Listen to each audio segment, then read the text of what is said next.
Nosotros somos el equipo número 5, está compuesto por Daniela, Víctor, Antonio, Oscar, Rafael y Jocelyn. Nosotros les vamos a hablar acerca de la capa de ozono y darles acerca de lo que es la capa de ozono y dónde se encuentra. Para esto, primeramente tenemos que saber qué es el ozono. El ozono es un gas compuesto por moléculas de ozono O3 y este consiste a su vez de 3 átomos de oxígeno que en condiciones normales de presión y temperatura suele descomponerse o puede descomponerse en oxígeno común, que es el que todos respiramos. Por lo tanto, la capa de ozono es el lugar o la zona de mayor concentración de ozono que se ubica en la estratosfera. Esta capa suele tener un grosor aproximado entre los 10 y 20 kilómetros. Su función. Esta capa cubre al planeta como una burbuja y funge como un filtro contra la radiación ultravioleta que emana el Sol. También es importante saber que está el ozono estratosférico, del que ya hablé anteriormente, que se encuentra en la estratosfera, y el ozono superficial, que es aquel que producen las industrias y los vehículos. ¿Dónde se encuentra esta capa de ozono? La capa de ozono se encuentra entre los 15 y 30 kilómetros de altitud y compone el 90% del ozono que existe en la atmósfera.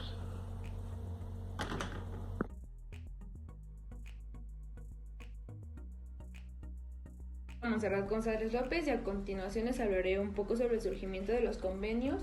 Esto se dio gracias a la preocupación sobre la destrucción de la capa de ozono de la estratosfera debido a la acción de los clorofocarbonos, los CFC, y a otras sustancias de origen antropogénico, que estas surgieron a principios de los años 70 y por esos días incluso los científicos se encargaron de advertir que la liberación de dichas sustancias dañaba la atmósfera y dañaba la capa de ozono. De ahí se vio afectado y aumentado la permeabilidad de la radiación tipo B, o sea la ultravioleta, la que era perjudicial para los ecosistemas de los océanos, la producción agrícola y la vida animal, y también nos dañaría a nosotros como seres humanos, aumentando las cataratas y que nos diera cáncer de piel y además debilitando nuestro sistema inmunológico. Un poco sobre el Convenio de Viena. Este surgió en marzo de 1985, en el cual las naciones convinieron a adoptar medidas apropiadas para proteger la salud humana y proteger al medio ambiente también, en contra de los efectos adversos resultantes o que puedan resultar de las actividades humanas que puedan modificar o que modifiquen la capa de ozono. Este convenio entró en vigor el 22 de septiembre de 1988, que hasta el día de hoy tiene 196 estados partes. Esto quiere decir que ya ha alcanzado su ratificación por todos los miembros de las Naciones Unidas. Ahora yo les voy a explicar el Protocolo de Montreal. Es uno de los dos acuerdos que se firmaron en ese entonces para el cuidado de nuestra capa de ozono. En 1987, 43 naciones firmaron el Protocolo de Montreal. El objetivo principal es la protección de la capa de ozono mediante la toma de medidas para controlar la producción total mundial y el consumo de sustancias químicas que agotan nuestra capa de ozono, con el fin de eliminarlas sobre la base del progreso, del conocimiento y de tecnologías. Este acuerdo exige el control de casi 100 sustancias químicas en varias categorías para cada grupo o anexo de sustancias. El tratado establece un calendario para la eliminación gradual de la producción y el consumo de estas mismas sustancias, con el objetivo de eliminarlas eventualmente y no generar daños a nuestra capa de ozono. El calendario establecido por el protocolo se aplica al consumo de sustancias destructoras del ozono. El consumo se define como las cantidades producidas más importadas menos las cantidades exportadas en un año determinado. Hay algunas excepciones para usos esenciales, cuando no se encuentran sustitutos para las sustancias químicas que se suelen aplicar. Un ejemplo serían los inhaladores de dosis medidas, comúnmente utilizados para problemas respiratorios o algunas enfermedades parecidas. Del mismo modo, se utilizan sistemas de supresión de incendios en los submarinos o en los aviones. Desde que el Protocolo de Montreal entró en efecto, las concentraciones atmosféricas de los clorofluorocarbonos más importantes y los hidrocarburos clorinados se han estabilizado o reducido. En 1994, la Asamblea General de las Naciones Unidas proclamó el 16 de septiembre Día Internacional de la Preservación de la Capa de Ozono, en conmemoración de la firma del Protocolo de Montreal, que se basa en el cuidado de nuestra capa de ozono. ¿Cómo se forman los agujeros en la capa de ozono? Bien, a finales de 1980 obtuvieron pruebas de que ese invierno se había formado un agujero en la capa de ozono del Polo Sur, donde se determinó que el ozono se redujo aproximadamente hasta un 50%. Esta anomalía fue descubierta por los científicos Joe Farman, Brian Gardiner y Joe Shanklin del British Antarctic Survey.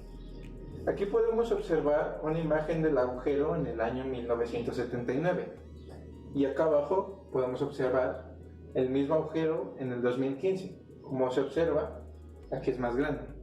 Ahora bien, ¿cómo se forma?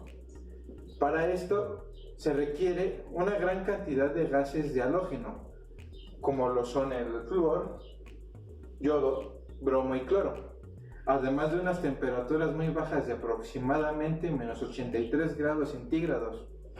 Durante el invierno, en la estratosfera se forma una corriente de aire alrededor de la Antártida y que se conoce como torbellino polar. El aire queda atrapado en este torbellino y se vuelve extremadamente frío durante la noche polar, lo cual hace que se formen pequeñas partículas de nieve llamadas nubes estratosféricas polares.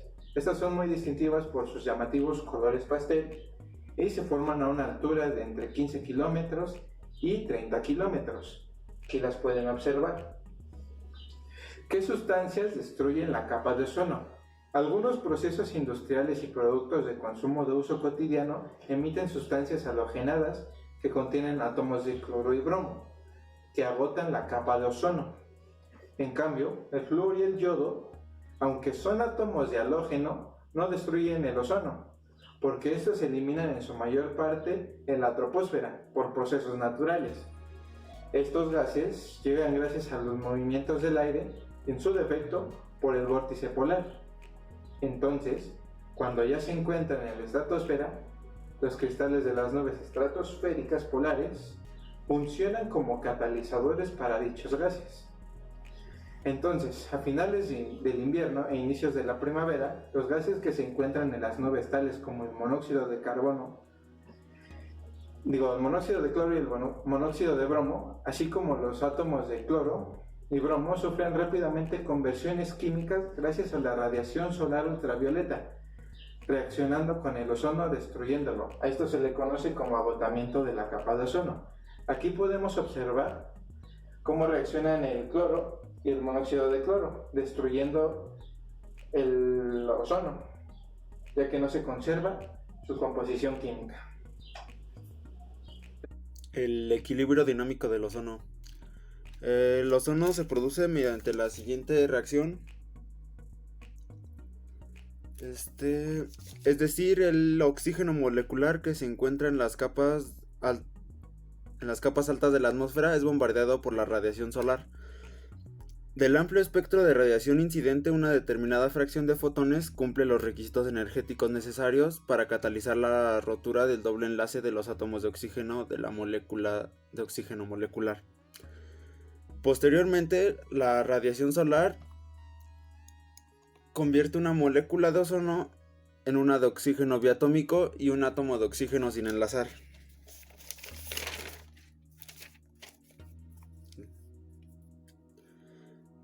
Durante la fase oscura, la noche en una determinada región del planeta, el oxígeno monoatómico, que es altamente reactivo, se combina con el ozono de la ozonosfera para formar una molécula de oxígeno biatómico. el de abajo. Para mantener constante la capa de ozono en la estratosfera, esta reacción fotoquímica debe hacerse en perfecto equilibrio. Pero estas reacciones son fácilmente perturbadas por moléculas como los compuestos clorados y los compuestos bromurados. Los clorofluorocarbonos, por sus siglas CFC, son los derivados de los hidrocarburos saturados obtenidos mediante la sustitución de los átomos de hidrógeno y los átomos de flúor. Los átomos de flúor y cloro son principalmente los que se cambian. El compuesto de fluorocarbonos llamados CFC, el CFC11 es un líquido que hierve a temperaturas cercanas al ambiente. El CFC11 se utiliza para formar agujeros en productos de espuma blanda, almohadas, alfombras acolchonadas, cojines, aislantes y rellenos en coches. Este compuesto también ha sido aplicado para hacer productos de espuma de urano rígida usada para aislar las neveras, congeladores y algunos edificios. La utilización de este producto de espuma aislada aumenta en los últimos cuarto de siglo debido a la intensidad del respecto a la conservación de la energía. El otro producto CFC es originado para preocupación ambiental, es el tetrafluorocarbetano llamado CF11. Este producto ha sido utilizado ampliamente para limpiar grasa, el pegamento y residuos de soldadura de paneles de circuitos eléctricos después de su fabricación, consumiéndose cerca de 2 kilogramos por metro cuadrado. Muchos fabricantes han cambiado sus procesos de fabricación con el fin de no utilizar ninguno de estos tipos de líquidos de limpieza. Los CFC no poseen ningún sumidero troférico, de tal manera que todos sus compuestos moleculares aislantes ascienden a la atmósfera. Este proceso de transformación vertical en la atmósfera no es el afectado el hecho que la masa de estas moléculas no sea mayor de la masa promedio del nitrógeno y del oxígeno en el aire, ya que las fuerzas directas de la gravedad es mucho menor que las debidas a la constante colisión de otras moléculas que aleatorizan a los tetrafluorocarbonos. El tetracloreto de carbono como disolvente es como el medio de la fabricación de el CF11 y el CF12, perdiendo ciertas cantidades hacia la atmósfera durante su producción. Su aplicación como disolvente de limpieza en seco ha sido interrumpido en la mayor parte de los países desarrollados, aunque hasta muy recientemente sus principios han continuado en muchos de otros países. Buenas tardes, yo les voy a explicar sobre el agujero de la capa de ozono. Este se encuentra en el polo sur, específicamente en la Antártida. Este sucede cuando la radiación solar es más fuerte en el Ecuador o en los trópicos. Este proceso sucede en forma continental, ya que los vientos atmosféricos llevan el ozono producido en el Ecuador hacia regiones polares. Cuando la oscuridad del invierno llega a la Antártida, fuertes vientos en el continente lo sellan completamente. Las temperaturas atmosféricas caen casi a 90 grados centígrados. Estas se forman nubes de hielo. El cloro, que contiene algunos productos químicos, quedan atrapados en distintos bloques o partículas de hielo. Estos compuestos químicos son principalmente de hidrocarburos, conocidos principalmente como CFC. Estos ya son mencionados anteriormente. Cuando la primavera llega ya a la Antártida, el sol provoca que las partículas de hielo o las nubes arrojen ese cloro almacenado. En esta serie de pasos, el cloro ataca el ozono, convirtiéndolo ya conocido como el agujero de la capa de ozono. En estos últimos 45 años, los científicos han investigado que la capa de ozono cada año se va disminuyendo un 6%, provocando lo que ya se haya hecho un poco más grande el agujero de la capa de ozono.